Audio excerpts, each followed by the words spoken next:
Fala galera, trazendo para vocês mais um vídeo e hoje continuamos com a aula de glossário, tá? Do mundo cripto, parte 2. Se você não viu a parte 1, recomendo pegar ali na descrição o link da parte 1, veja a parte 1, depois volte aqui para a parte 2, fechou?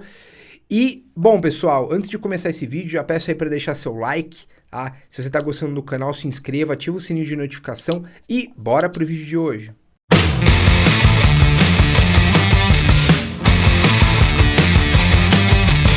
Bom, pessoal, eu quero reforçar, tá, que os termos e as coisas que eu tô falando aqui nesse glossário, eu não tô com o intuito de me aprofundar, então eu tô realmente fazendo um overview, passando de uma maneira muito superficial de cada termo que eu tô falando, para que realmente, né, ninguém ache que eu tô dando uma aula aqui sobre algumas coisas, porque tem coisas muito complexas aqui, tem termos aqui que se eu fosse realmente me aprofundar, eu ia ter que, né, falar horas e horas, porque são realmente temas muito complexos.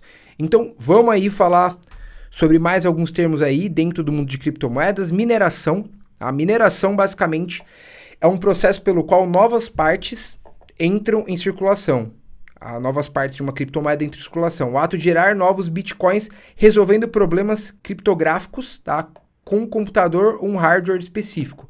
Mas também é um componente crítico da manutenção e do desenvolvimento do livro de razão do blockchain, que faz registro de uma transação de moeda virtual, de forma que esse registro seja confiável e imutável. Tá? Então é um processo que não só valida as transações dentro da rede blockchain, como também gera novos bitcoins. E os mineradores são os validadores de uma transação do ponto A até o ponto B, ou seja, representam um nó na rede, que coleta transações e organiza em blocos. Sempre que as transações são feitas, todos os nós da rede as recebem e verificam a sua validade. No caso, os nós são os próprios mineradores, tá? As pessoas que vão realmente validar essas transações que são feitas e também gerar, né, minerar aí e emitir novos bitcoins. Taxa de transação, também conhecida como transition fee, ou mining fee, é uma pequena taxa necessária para uma transação ser processada pelos mineradores. É aí onde eles ganham. Dust transition, tá? É uma transação com uma pequena quantidade de bitcoins, com baixo valor financeiro, mas que ocupa um espaço na blockchain. Foi definido que uma Dust transition, tá, é uma transação com output menor que 5,46 microbitcoins, ou seja, cerca de 0,007 centavos. Então, seria aí a menor transação. Uma maleabilidade é uma habilidade de modificar transações não confirmadas sem fazê-las inválidas. Tá? Então, você consegue modificar uma transação sem que ela se torne inválida dentro da blockchain. SegWit, tá? CEGWit, abreviação de Segregate Witness, tá? Que seria testemunha segregada. Gente, já repito, meu inglês não é bom, tá? Eu não pronuncio muito bem palavras em inglês, então eu me esforço aqui ao máximo, tá? Então, português, testemunha segregada, é um upgrade de protocolo que foi ativado no Bitcoin, tá, em 2017. Essa proposta surgiu com o objetivo de resolver o problema da maleabilidade de transações e, para isso, fez-se necessário mover esses dados de testemunho para fora do blockchain. Então, a função, a SegWit, é separar os dados de assinatura digital de cada transação do Bitcoin. Quando essa parte da transação é removida, mais espaço dentro de cada bloco fica disponível para ser preenchido por novas transações, ou seja, matando dois problemas numa tacada só: maleabilidade de transações e escalabilidade de rede. Um nó é um dispositivo conectado à rede Bitcoin que utiliza um programa de computador para retransmitir transações para outros nós, criando uma rede descentralizada. Uma blockchain, muito complexo, muito complexo. Aqui eu estou resumindo o resumo do resumo, tá? Mas uma blockchain é uma cadeia de blocos, um sistema que permite conectar usuários e fazer transações diretas entre eles. São pedaços de código gerados online que carregam informações conectadas, como blocos de dados que formam uma corrente. E aqui é um exemplo de como funciona uma blockchain. Então, um usuário ele vai solicitar uma transação. Um bloco é criado e representa essa transação. O bloco se difunde para os nós da rede. Todos os nós validam o bloco e a transação, no caso os mineradores. O bloco é adicionado à blockchain e a transação é verificada e executada.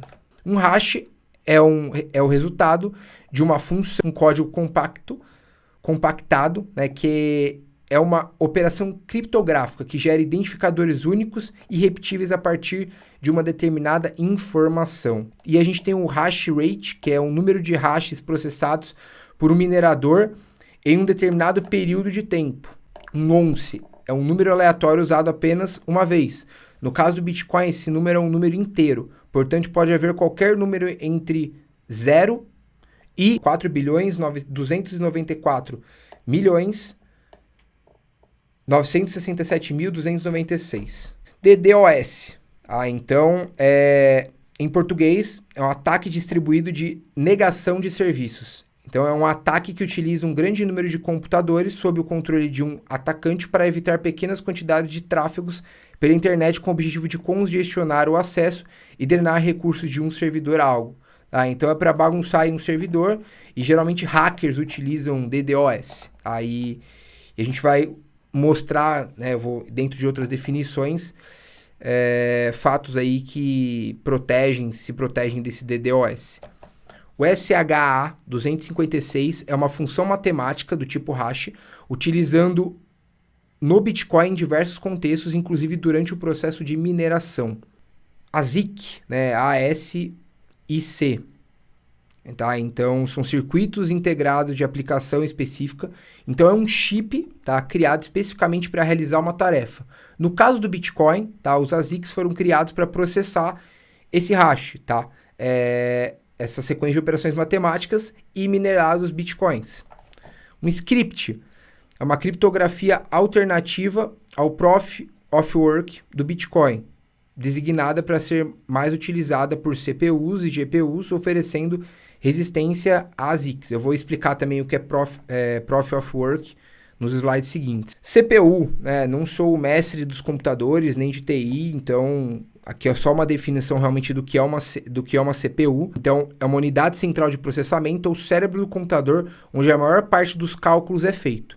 No início do Bitcoin era utilizado para minerar, porém com o avanço das GPUs e posteriormente dos ASICs ficou para trás. No caso da GPU, é uma unidade de processamento gráfico. Então, é um chip projetado especificamente para processar cálculos matemáticos complexos, né? Porque à medida que o tempo vai passando, a gente vai tendo aí não só aumento no tamanho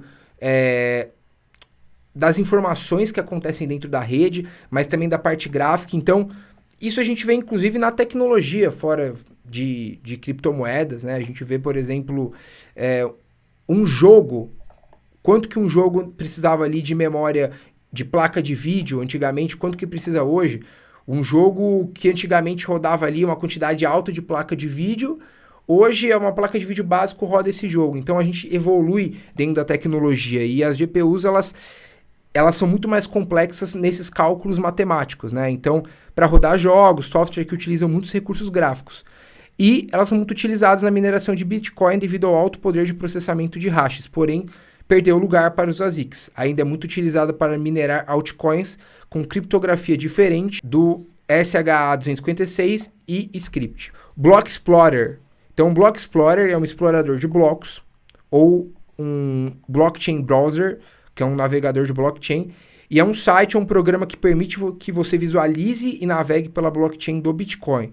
Esses exploradores mostram de forma amigável e fácil a compreensão de todas as transações, endereços, blocos e outras informações contidas na blockchain, como taxas pagas, quantias enviadas, altura do bloco e horário de mineração. Então você consegue... É como se fosse uma Internet Explorer das transações do mundo aí da blockchain das criptomoedas. Blockchain.com, muita gente confunde, mas a Blockchain.com é uma empresa que oferece serviço de carteira e explorador de blocos, erroneamente confundido com a cadeia de blocos do Bitcoin, tá? Então não tem nada a ver. É um site, uma empresa privada, então não tem nada a ver com a cadeia de blocos do Bitcoin. Volatilidade é medida nos movimentos de preço ao longo do tempo para um ativo financeiro, incluindo o Bitcoin. Então é o que mata muitas pessoas aí do coração, né? Aquelas alterações bruscas de preço, né? O preço está no ponto X, depois no ponto Y. ATH, que a gente chama de All Time Highs, né? Então é basicamente o valor mais alto de um ativo atingido em toda a sua história. Então, se você pegar o gráfico, pegar todo o histórico ali daquele ativo, o maior valor que esse ativo atingiu durante toda a sua existência seria o seu ATH, até a sua alta histórica aí de preço. Fechou? Então aí finalizamos mais um vídeo. No próximo vídeo eu vou trazer a parte 3 para a gente encerrar, vou trazer alguns temas muito legais, principalmente vou falar de DeFi, vou falar algumas coisas dentro de DeFi e outros termos muito interessantes, então aguardo você na parte 3 de glossário. E se gostou desse vídeo, deixa seu like. Se você aí quer complementar alguma coisa que foi dito, ou se quer acrescentar algum termo aí, alguma coisa que não foi dita, deixa nos comentários. E aguardo você até o próximo vídeo. Valeu, pessoal!